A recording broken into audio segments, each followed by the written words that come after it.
जी हाँ dear student, इस video में सॉल्व करेंगे कक्षा 8वीं विषय सामाजिक विज्ञान के लिए आपका मॉडल प्रश्न पत्र मतलब नमूना प्रश्न पत्र। ठीक है, ये जो पेपर है ऑफिशियल बोर्ड के द्वारा जारी किया गया है एंड इसी बेस पर आपकी बोर्ड एग्जाम 2023 का क्वेश्चन पेपर आएगा। और अगर आप इस प्रश्न पत्र को इस क्वेश्चन पेपर को अच्छे से तैयार कर लेते हैं तो निश्चित तौर पर आपके अच्छे से मार्क्स एग्जाम में आने हैं, क्योंकि ये पेपर ऑफिशियल बोर्ड के द्वारा जारी किया गया है। कुछ इसी प्रकार से आपको बोर्ड एग्ज़ाम के लिए आपका क्वेश्चन पेपर देखने को मिलेगा। इसलिए आपको आपके एग्ज़ाम से पहले एक बार इस क्वेश्चन पेपर को ज़रूर से अच्छे से आपको तैयार कर लेना है। ठीक है, ये जो आपका क्वेश्चन पेपर है हिंदी और इंग्लिश दोनों वर्जन में आपका अवेलेबल है, क्योंकि बोर्ड एग्जाम के लिए भी आपका पेपर दोनों वर्जन में आता है। मतलब अगर आप हिंदी मीडियम से हैं तो भी देख सकते हैं, इंग्लिश मीडियम से हैं तो भी देख सकते हैं। ठीक है, तो इसका फुल सॉल्यूशन देखेंगे। अगर आप भी क्लास 8 के स्टूडेंट हैं और सोशल साइंस सामाजिक विज्ञान का पेपर देने वाले हैं तो एक बार इस क्वेश्चन पेपर को लास्ट तक ज़रूर से देखिएगा, क्योंकि यह पेपर आपके एग्ज़ाम में बहुत ज़्यादा हेल्प करने वाला है एंड अच्छे से मार्क्स आपको दिला कर लाएगा और क्लास के टॉपर आप बनोगे अगर आप इस क्वेश्चन पेपर को तैयार कर लोगे तो। ठीक है, तो यहाँ पर आपको टाइम वगैरह दिया है 2.5 घंटे का, पूर्णांक आपको दिए हैं 80 मार्क्स का।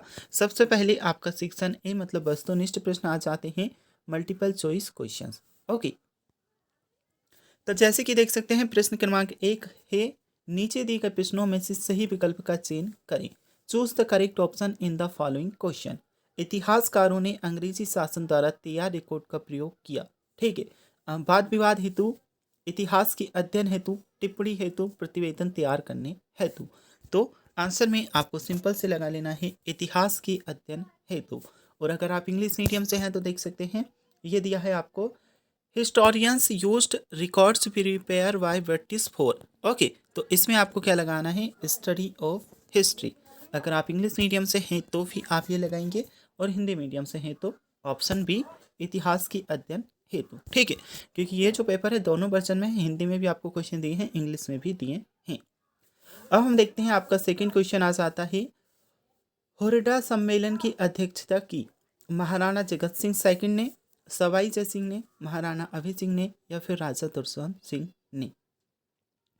ओके, तो इसमें आपको सिंपल से आंसर में आपको क्या लगाना है, महाराजा जगत सिंह द्वितीय ने। ठीक है, अगर इंग्लिश मीडियम से है तो ये लगा लीजिएगा ऑप्शन ए। ठीक है, महाराजा जगत सिंह सेकंड। ओके, चलिए अब हम देख लेते हैं आपका तीसरा क्वेश्चन आ जाता है, वर्ष 2011 के अनुसार भारत की जनसंख्या है 100 करोड़, 121 करोड़, 141 करोड़ या फिर 145 करोड़। ठीक है, तो वर्ष 2011 के अनुसार भारत की जो जनसंख्या है वह है ऑप्शन आपका वह 121 करोड़। ठीक है, 1 to 1 करोड़, यही आपको लगाना है। नेक्स्ट हम देखते हैं, यहाँ पर आपका क्वेश्चन नंबर 4 आ जाता है। इसमें आपसे पूछा है, पर्यटन का अर्थ है सामान का आयात, सामान का निर्यात, विचारों का आदान प्रदान या भ्रमण हेतु जाना। ओके, तो इसमें भ्रमण हेतु जाना आपका सही उत्तर है। पर्यटन का अर्थ है भ्रमण हेतु जाना। टूरिज्म मीन्स इसमें आपका आ जाएगा टू ट्रेवल, ऑप्शन डी। ठीक है, अब हम देखते हैं आपका नेक्स्ट, सामाजिक न्याय हेतु आवश्यक है कानून बनाना, कानून लागू करना, जन चेतना या उपरोक्त सभी। तो सामाजिक न्याय हेतु उपरोक्त सभी आपका आ जाएगा ऑप्शन डी सही उत्तर है। Which of the following is necessary for social justice, तो ऑल ऑफ द एबव आपका आंसर है। अब हम देखते हैं नेक्स्ट क्वेश्चन आपका है, बेटी बचाओ बेटी पढ़ाओ योजना का उद्देश्य है कन्या भ्रूण हत्या को रोकना, महिला सशक्तिकरण, सार्वजनिक शौचालयों का निर्माण, बालिका शिक्षा को प्रोत्साहन। ओके, तो इसमें आपका क्या आ जाएगा, कन्या भ्रूण हत्या को रोकना आपका आ जाएगा। ठीक है, ऑप्शन आपका आ, और महिला सशक्तिकरण भी है तो ये दोनों ही हैं। ठीक है, इन दोनों में से कोई भी लगा सकते हैं, लेकिन आप लगा दीजिएगा कन्या भ्रूण हत्या को रोकना, टू स्टॉप फीमेल। ठीक है, ये वाला। चलिए इसके बाद आपका खंडवा है, सेक्शन बी आ जाता है। अतुलग्न 3 टाइप के प्रश्न आपको दिए हैं, भारत स्वतंत्रता। ओके, तो इसे आप किससे मैच करेंगे, इसे आपको कर लेना है 1947 से। घुमंतु कृषि, घुमंतु कृषि में आपका क्या आ जाएगा, काटो और जलाओ। ओके, प्राच्यवादी शिक्षा, बाल विवाह आपका होगा देखिए कानूनी अपराध, और प्राच्यवादी जो शिक्षा है इसे आप मैच कर लेंगे संस्कृत भाषा से। ओके, इंग्लिश में भी आपको बता दें, देखिए इंडिपेंडेंस को इससे मैच करिएगा, फिर जो आपको दिया है कल्टीवेशन इसे यहाँ, एंड जो ओरिएंटल एजुकेशन दिया है इसे संस्कृत लैंग्वेज से, और चाइल्ड मैरिज लीगल ऑफेंस। ठीक है, तो ये आपके मैच से कॉलम्स सही जोड़ी हैं। अब हम देखते हैं आपका नेक्स्ट क्वेश्चन। रिक्त स्थानों की पूर्ति कीजिए। संविधान के अनुसार सरकार के अंग विधायिका, कार्यपालिका एवं न्यायपालिका हैं। ठीक है, यहाँ पर रिक्त स्थान की जगह पर आपको क्या लिखना है, कार्यपालिका और न्यायपालिका। इसके बाद आ जाता है प्रश्न क्रमांक 4। ग्राम पंचायत का प्रमुख सरपंच होता है। ग्राम पंचायत का कार्यकाल 5 वर्ष का होता है। ठीक है, तो यहाँ पर आप सरपंच लिख लीजिएगा और इधर 5 वर्ष। प्राकृतिक संसाधन डैश डैश प्रकृति से प्राप्त होते हैं।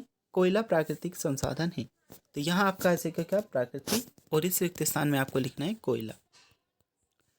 आदिवासी शब्द का अर्थ मूलवासी है। ठीक है, मूलवासी है, ये भारत के विभिन्न भागों में निवास करते हैं, ये आपको लिख लेना है। जनसंख्या वितरण को भौगोलिक एवं सामाजिक कारक प्रभावित करते हैं, तो ये आपके रिक्त स्थान रहने वाले हैं, इन्हें कंप्लीट कर लीजिएगा। अब हम देखेंगे आपका खंड 7 सेक्शन सी आ जाता है। ओके, लघुत्तरीय टाइप के प्रश्न आपको दिए हैं। सेक्शन सी में निम्न प्रश्नों के उत्तर हमें देने हैं। सबसे पहले आपसे पूछा है प्लासी का युद्ध किन किन के मध्य हुआ। ओके, तो देखिए मैंने आंसर भी आपके लिए लिख दिए हैं। प्लासी का युद्ध बंगाल के नवाब सिराजुद्दौला और ईस्ट इंडिया कंपनी की तरफ से रॉबर्ट क्लाइव के बीच में हुआ था। ठीक है, इसके बाद है आपका नेक्स्ट क्वेश्चन। 19वीं सदी से पूर्व आदिवासी समूह में प्रचलित आर्थिक गतिविधियां कौन कौन सी थी। तो इसमें आप उत्तर लिखोगे 19वीं सदी में पूर्व आदिवासी समूह में झूम खेती, जानवरों का शिकार, जंगलों से उपज करना आदि आर्थिक गतिविधियां प्रचलित थी। ओके ओके, तो ये जो पेज आपको दिए हैं कंप्लीट हो जाते हैं। अब हम देखेंगे आपका क्वेश्चन नंबर 9। प्राच्यवादी शिक्षा के समर्थक विद्वानों के नाम बताइए। और क्वेश्चन नंबर 9 में आपको 2 क्वेश्चन दिए हैं। एक तो ये प्राच्यवादी शिक्षा के समर्थक विद्वानों के नाम हमें बताने हैं, और सेकंड आपको दिया है 7वीं शताब्दी के भारतीय सूती वस्त्रों की कोई 2 विशेषताएं बताइए। ओके, ये वाला आप देख सकते हैं। तो प्रश्न आप यहाँ से देखिए इनके आंसर मैं आपको बताता हूँ। यह है क्वेश्चन नंबर 9 के लिए आपके आंसर्स, यहाँ से देख सकते हैं।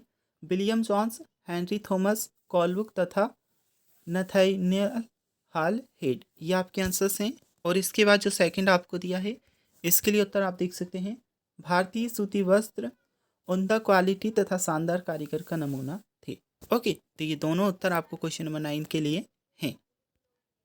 अब इसके बाद आपका नेक्स्ट क्वेश्चन आ जाता है क्वेश्चन नंबर आपका 10। 1857 की क्रांति के क्या कारण थे। What are the reasons of 1857 revolution. Okay, और क्वेश्चन नंबर 10 में भी आपको सेम 2 ही प्रश्न दिए हैं। एक ये 1857 की क्रांति के क्या कारण थे, और एक है स्थायी बंदोबस्त प्रथा क्यों असफल रही।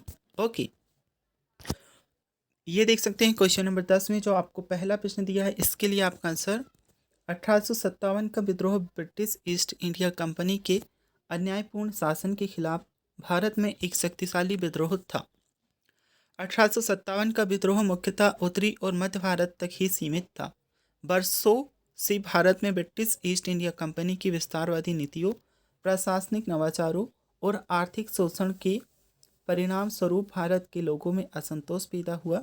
यही असंतोष 1857 के विद्रोह के कारण के तौर पर माना जाता है। इसके बाद इसी में आपको स्थायी बंदोबस्त वाला प्रश्न दिया है, इसके लिए आप आंसर देख सकते हैं। स्थायी बंदोबस्त प्रथा के असफल होने के 2 कारण थे। पहला आप लिखोगे, ओके, तो इस क्वेश्चन के लिए यहाँ से कर लीजिएगा, ये पहले वाले कारण लिखिएगा। इसके बाद में आपको ये सभी चीज़ें लिख लेनी हैं, एंड इसके बाद में आपको देखिए पहले तो आप यहाँ से करिएगा, यहाँ से तो यहाँ तक असफल हो गई, यहाँ तक आपका आंसर है। अब नेक्स्ट क्वेश्चन नंबर 11 आपका आ जाता है, गैर परंपरागत ऊर्जा स्रोत क्यों महत्वपूर्ण है। कोई 2 गैर परंपरागत ऊर्जा के उदाहरण दीजिए। ओके, तो ये क्वेश्चन नंबर 11 है। ये देख सकते हैं क्वेश्चन नंबर 11 के लिए आपका आंसर, गैर परंपरागत ऊर्जा स्रोत हमारे लिए बहुत महत्वपूर्ण है क्योंकि गैर परंपरागत ऊर्जा अच्छे है, प्रदूषण रहित व वातावरण अनुकूलित है। गैर परंपरागत ऊर्जा के प्रमुख उदाहरण सौर ऊर्जा, भूताप ऊर्जा, वायु ऊर्जा है। ठीक है, ये आपके क्वेश्चन नंबर 11 के लिए आंसर है। अब क्वेश्चन नंबर 12 आपको दिया है, कृषि से आप क्या समझते हैं? कृषि से प्राप्त कोई दो उत्पादों के नाम बताइए। What do you mean by agriculture? Name of any to agricultures product. Okay, ये देख सकते हैं क्वेश्चन नंबर 12 के लिए आपका सॉल्यूशन है, कृषि एक प्रारंभिक गतिविधि है। कृषि में फसलों को उगाना, फलों, सब्जियों तथा जानवरों का पालन पोषण सम्मिलित है। कृषि से प्राप्त दो उत्पाद अनाज, सब्जियां आदि हैं। ओके, ये क्वेश्चन नंबर 12 के लिए आपका आंसर है। इसके बाद आ जाता है आपका क्वेश्चन नंबर 13, उद्योगों की अवस्थिति को प्रभावित करने वाली कारकों का वर्णन कीजिए। ये आपका 3 मार्क्स के लिए क्वेश्चन रहने वाला है। ओके, ये है आपका आंसर, उद्योगों की अवस्थिति को प्रभावित करने वाले प्रमुख कारण कच्चा माल की उपलब्धता, भूमि, वायु, पूंजी, ट्रांसपोर्ट तथा बाजार की उपलब्धता आदि हैं। ओके, इसके बाद क्वेश्चन नंबर 14 आ जाता है, सरकार द्वारा संचालित कोई दो कृषि योजनाओं के नाम लिखिए। Name of any two schemes related to agriculture run by government. Okay, and इसी में क्वेश्चन नंबर 14 में दो प्रश्न आपको दिए हैं, एक तो है ये एंड सेकंड आपका ये, राजस्थान के प्रमुख बृहद उद्योगों के उदाहरण दीजिए। ओके, ये है क्वेश्चन नंबर 14 के लिए आपका आंसर, यहाँ से कर लीजिएगा। सरकार द्वारा किसानों के लिए किसान credit card, KCC, personal accident insurance scheme, PAIS इत्यादि योजनाएं चलाई जा रही हैं। एंड इसके बाद कॉटन टेक्सटाइल उद्योग, यह राजस्थान का प्राचीन उद्योग है। सीमेंट उद्योग, राजस्थान सीमेंट के क्षेत्र में भारत का प्रमुख उत्पादक राज्य है। चीनी उद्योग खेती पर आधारित उद्योग है जिसका कच्चा माल गन्ना है। ठीक है, ये आपके आंसर्स हैं। इसके बाद आपका नेक्स्ट क्वेश्चन आ जाता है क्वेश्चन नंबर 15, राजस्थान के दुर्गों की सुरक्षा हेतु क्या प्रबंध किए जाते हैं। ओके, एंड इसी में आपको एक और प्रश्न दिया है, पश्चिम राजस्थान में जनसंख्या की घनत्व पूर्वी राजस्थान की अपेक्षा में कम क्यों है, कारणों को स्पष्ट कीजिए। यह है क्वेश्चन नंबर 15 के लिए आपका आंसर, दुर्गों की सुरक्षा के लिए दुर्ग ऊंची पहाड़ियों व गहरी नदियों के किनारों पर या मैदानों में बनाए जाते थे। पश्चिमी राजस्थान में जनसंख्या घनत्व पूर्वी राजस्थान की अपेक्षा इसलिए कम है क्योंकि वहां पर भौगोलिक परिस्थितियां अनुकूल नहीं हैं तथा आवश्यक सुविधाओं का भी अभाव है। इसके बाद देख सकते हैं क्वेश्चन नंबर 16 आपको देखने को मिलेगा, धर्मनिरपेक्षता से आप क्या समझते हैं। What do you mean by secularism. Okay, and स्वतंत्र न्यायपालिका से क्या तात्पर्य है। ये आपको दो क्वेश्चन नंबर 16 में दिए हैं। देखिए यहाँ पर आपको प्रश्न क्रमांक 16 देखने को मिल जाता है, धर्मनिरपेक्षता का अर्थ है कि कोई भी व्यक्ति धर्म के आधार पर भेदभाव नहीं किया जाएगा। प्रत्येक नागरिक चाहे वह किसी भी धर्म को मानने वाला हो, वह कानून तथा देश की नीतियों के समक्ष समानता का अधिकार रखता है।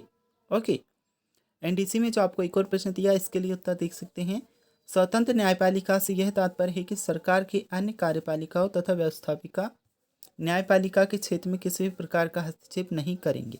स्वतंत्र न्यायपालिका में कोर्ट सरकार के अधीन नहीं होते हैं, वह सरकार के लिए कार्य नहीं करते हैं। इसके बाद प्रश्न क्रमांक 17 आपका है, सरकार किस प्रकार से सामाजिक न्याय को प्रोत्साहन देती है, कोई दो उदाहरण देने हैं। ओके, एंड सरकार द्वारा नागरिकों को दी जाने वाली कोई दो जन सुविधाएं बताइए। ये देख सकते हैं प्रश्न क्रमांक 17 के लिए आपका उत्तर है, सरकार विभिन्न प्रकार के सामाजिक न्याय को प्रोत्साहन देती है, जैसे कि सरकार ने श्रमिकों की न्यूनतम आय निर्धारित कर रखी है, बाल श्रम की अनुमति नहीं है। एंड इसके बाद एक और है आपका, सरकार द्वारा नागरिकों को कई प्रकार की जन सुविधाएं दी जाती हैं, जैसे कि स्कूल, अस्पताल, कॉलेज, बिजली, ट्रांसपोर्ट सुविधा, पेयजल सुविधा इत्यादि। अब क्वेश्चन नंबर 18 देख सकते हैं, अलोकप्रिय कानूनों के संदर्भ में जनता सरकार पर किस प्रकार से दबाव बना सकती है। एंड सेकंड प्रश्न हमें दिया है, लोकतंत्र में संसद की भूमिका का विश्लेषण कीजिए।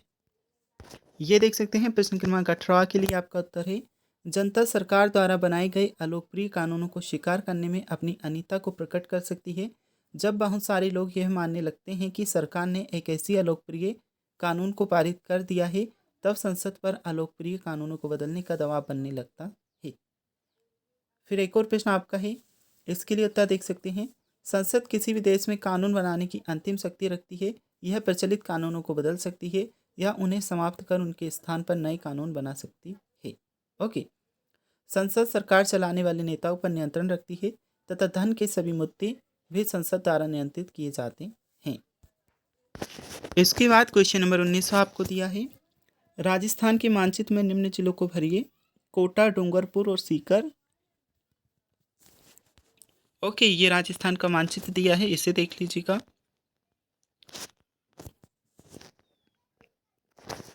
इसके बाद आपका सेक्शन डी आ जाता है खंडदा।